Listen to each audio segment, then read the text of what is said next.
The most rewarding for me is when you make a difference in someone's life. I mean, we can do a filling and a crown, and it's important to maintain people's health, and that is making a difference in their life. But when you get somebody who comes in and they're just not confident and they can't talk to people, they can't live their life the way they want. So basically, they're not themselves, right? They're like holding back because they can't smile or they can't talk with confidence. So once we fix their smile, whatever it takes, it's fun to problem solve what it's going to take to help them get their smile and find one that's in their budget, right? Find one that they can live with and be successful with.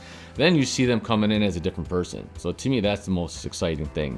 They come to the office, they're a new person, and they're able to be themselves and live their lives without being self-conscious, basically. So I always loved helping people. Like through high school and undergrad, college, I was always like finding somebody that I can teach, because that's how I always learned. Like, when I learn something, if I teach it to somebody, then I know it well. So I always like to tutor other students because that's kind of how I studied.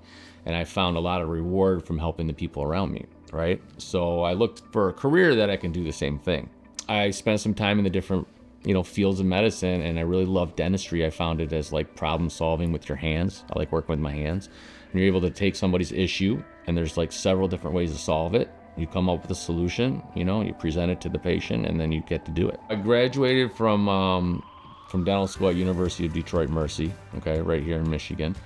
And since I've graduated, I've taken, thousands of hours of continuing education. Most of them are focused around implant dentistry, right? So I started, with the general continuing education when it comes to practice management, when it comes to just doing regular fillings and crowns and things like that. And I just found my passion has always been with surgery. So most of my education has been through surgery. I graduated from the Resnick Institute, which was like, several weekends of a year and a half of courses that I went to get the skills I needed to place dental implants, not just place them, but place them well and make them last, right? And even now I continue to go to other seminars that help advance my skills